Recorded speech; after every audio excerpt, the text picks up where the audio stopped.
आप सभी को मेरा नमस्कार। YouTube चैनल पर आपका हार्दिक अभिनंदन है और उम्मीद करता हूं कि आप सब लोग भी कुशल मंगल हों, अच्छी तरह से अपनी पढ़ाई कर रहे हों और एग्ज़ाम भी आपके नज़दीक है। पढ़ाई आपको करनी भी चाहिए, निरंतर रेगुलर अपनी पढ़ाई को बनाए रखें। देखिए, अपनी बात चल रही थी आपके BA part second year third semester Hindi साहित्य, और हिंदी साहित्य में आदि जो रीतिकालीन काव्य है, तो रीतिकालीन काव्य के ही जो इम्पोर्टेंट क्वेश्चन है उनकी अपनी श्रृंखला चल रही है।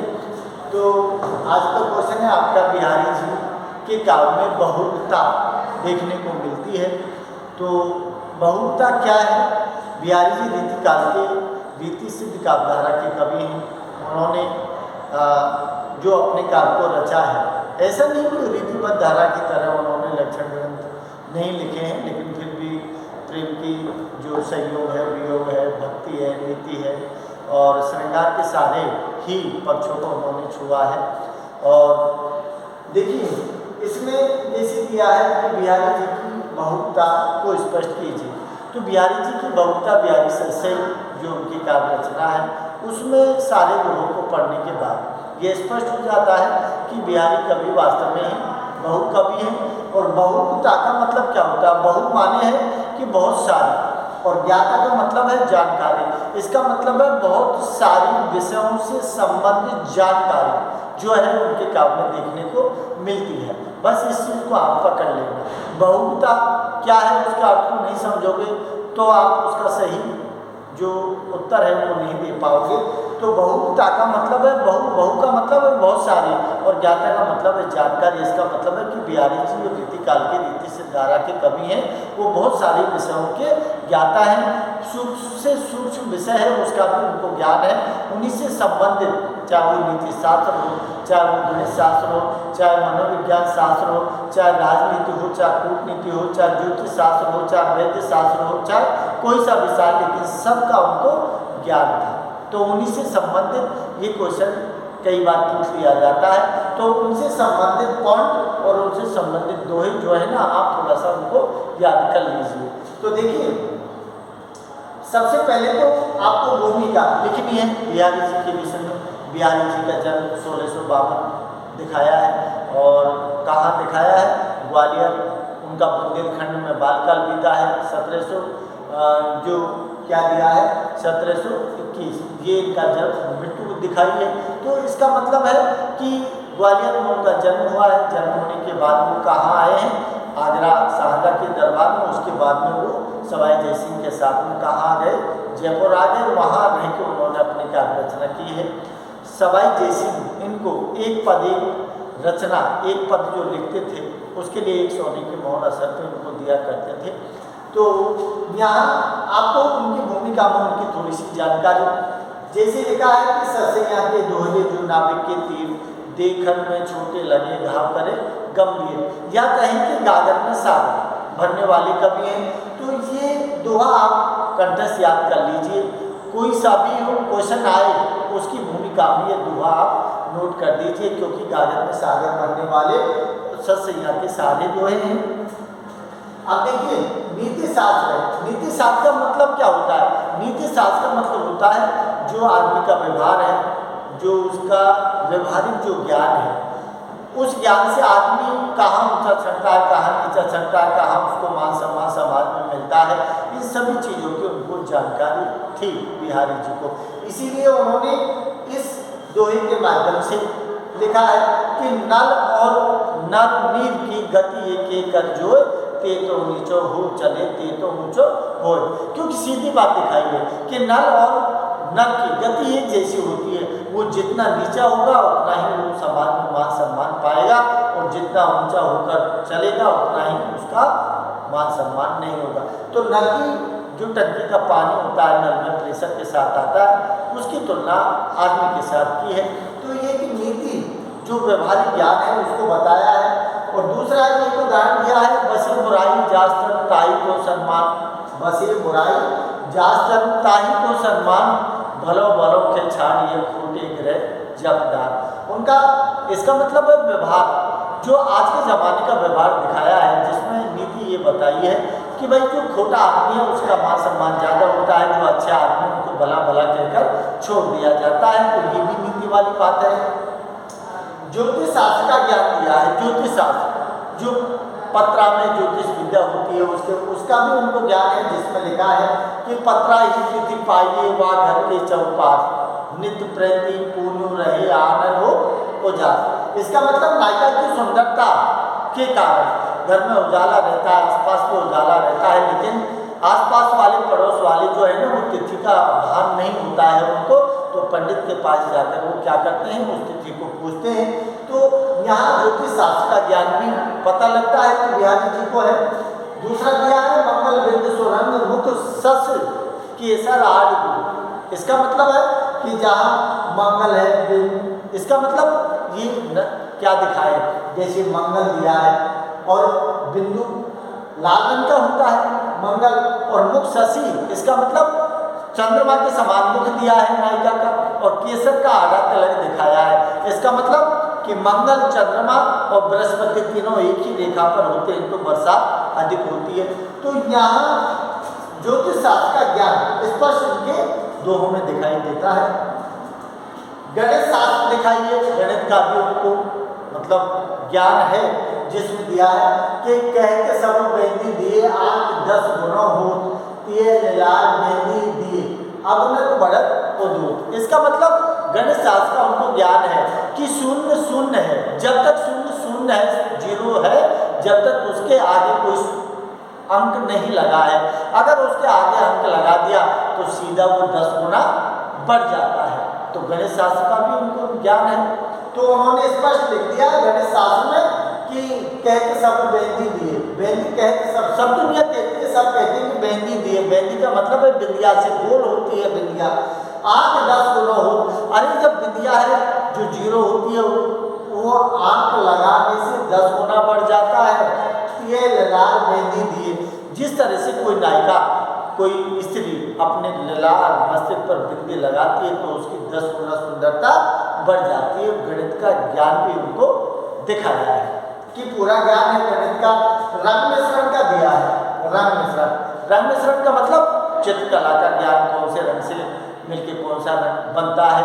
शायद मोदी बिहारी जी को अच्छा ज्ञान था, जिसमें लिखा है कि मेरी वह बाधा हरो राधा नागर सो जाकर की झाई परे श्याम हरित दुत हो।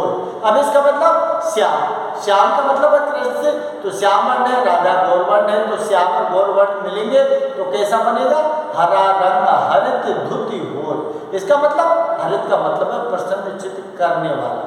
तो रंग का ज्ञान भी दिखाया है। और दूसरा दिया है कि अगर धरत हरि के परत ऊट दीप पट जो हरित बास की बांसुरी इंद्रधनुषी हो। इसका मतलब अगर धरत, अरे अगर का मतलब है हो, होठों पे धरी हुई हरि के पर, हरि के हाथों में होठों पे धरी हुई क्या है, बांसुरी है जो हरे रंग की है।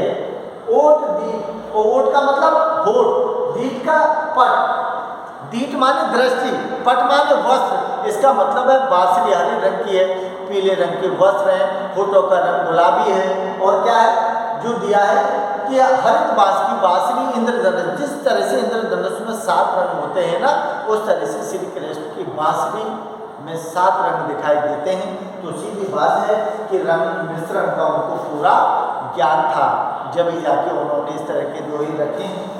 ये समय की महत्ता दिया है। समय बड़ा बलवान है, क्योंकि समय एक सा नहीं रहता, और समय जो सिखाता है वो कोई नहीं सिखाता। समय की जब ठोकर लगती है ना तो सब कुछ ज्ञान हो जाता है। तो समय का महत्व दिया है। और आपने सुना भी है कि समय समय की बात है, समय बड़ा बलवान, और भीलन लूटी गोपिका वही अर्जुन वही बात। तो समय का महत्व है। तो यहाँ समय के महत्व में दिया है कि मरद प्यास पिंजरा पर सुआ समय के फेर आदर दे दे बोलियत बायस बल की बेर। इसका मतलब समय, बायस बल, बायस का मतलब होता है श्राद्ध पक्ष। अरे श्राद्ध पक्ष में घर में पड़ा हुआ तोता पिंजरे में तड़फड़ा रहा है, उसको न पानी है न उसको भोजन है। ये सब किसका फर्क है, समय का। क्योंकि 12 महीने में 15 दिन श्राद्ध पक्ष के आते हैं, और उस श्राद्ध पक्ष में कौवों की आवभगत की जाती है। घर में जो श्राद्ध पक्ष में बनता है, कनागत अपन बोलते हैं, उसमें खीर पूरी जो भी है सबसे पहले को कौवे को दिया जाता है। तो ये समय का परिवर्तन है, समय एक सा नहीं रहता है। तो समय का मतलब है कि पिंजरे में पड़ा हुआ तोता जो है वो दुख पा रहा है, उसको पानी नहीं, उसको भोजन नहीं, लेकिन कौवे को बुलाकर उसका सम्मान किया जा रहा है। तो समय की बात बताइए बिहारी जी ने। राजनीति शास्त्र का दिखाया है। राजनीति क्या होती है, उन्होंने लिखा है कि राजनीति, राजाओं की राजनीति, उसको जो राजनीति करने वाले लोग हैं ना, उनकी राजनीति को अपन समझ नहीं पाते, उनका उल्लू कहाँ किस तरह से वो सीधे कर लेते हैं। राजनीति का ज्ञान हर किसी व्यक्ति को नहीं होता है। तो उन्होंने दिया है कि स्वार्थ सुकृत श्रम व्यर्था, न श्रम व्यर्था, देख व्यंग विचार, बाज पराये पार पट्टू पक्षिन्ने मार। इसका मतलब क्या है? अरे जो राजा मानसिंह महाराणा प्रताप के बीच दोनों हिंदू लड़ा दिए थे, किसने? अकबर ने। अकबर जाति से मुसलमान था और इधर मानसिंह राजा हिंदू था और महाराणा प्रताप भी हिंदू था। दोनों हिंदू सजातीय पक्षी लड़ा दिए। बाज के रूप में किसको दिखाया है? अकबर को, कि बाज पराये पान पट्टू। अरे बाज रूपी जो अकबर है उसके हाथों में पड़कर पक्षी ने मार, अपना सजातीय पक्षी है महाराणा प्रताप, उसको तू मत मार।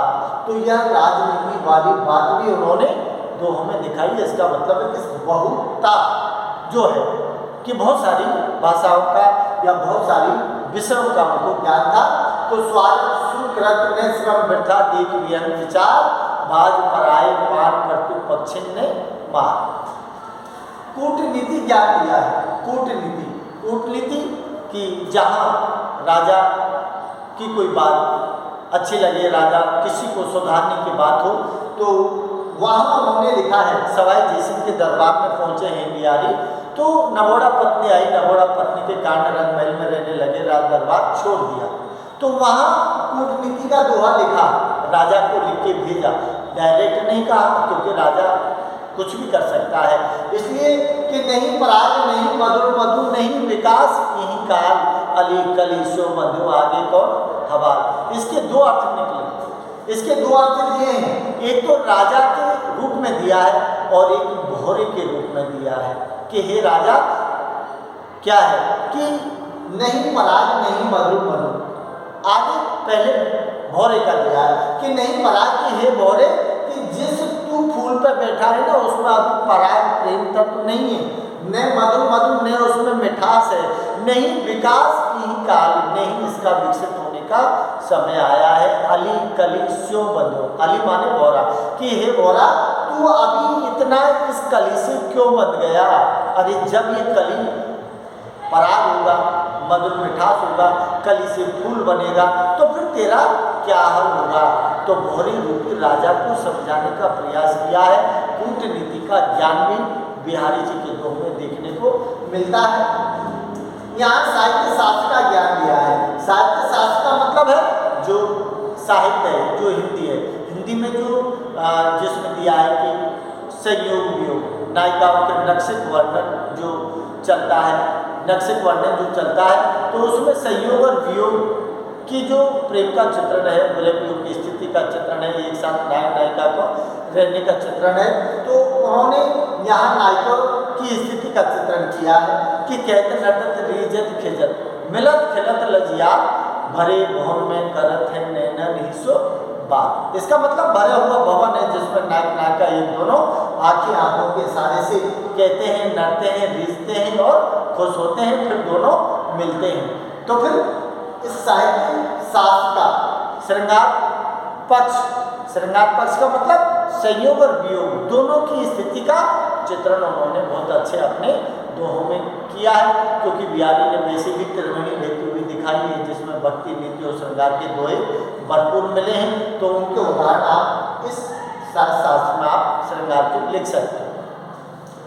मनोविज्ञान के ज्ञान, मनोविज्ञान का मतलब है मन का विज्ञान, आदमी का जो विज्ञान है वो किस तरह का होता है उसका भी भान उनको है। तो यहाँ दिया है बढ़त बढ़त संपत्ति सरल मन सरोज बढ़ जाए, घटत घटत सुफिर न घटे बाल समूह को मिलाए। अरे इसमें स्थिति ये बताई है कि मान लीजिए कोई तालाब है, तालाब में कमल का फूल तो कमल का फूल जिस तालाब में है उसमें पानी बढ़ेगा तो कमल की नाल बढ़ेगी, अगर पानी घटेगा तो फिर वो नाल नहीं घटेगी, वहीं पर स्थिर हो जाती है।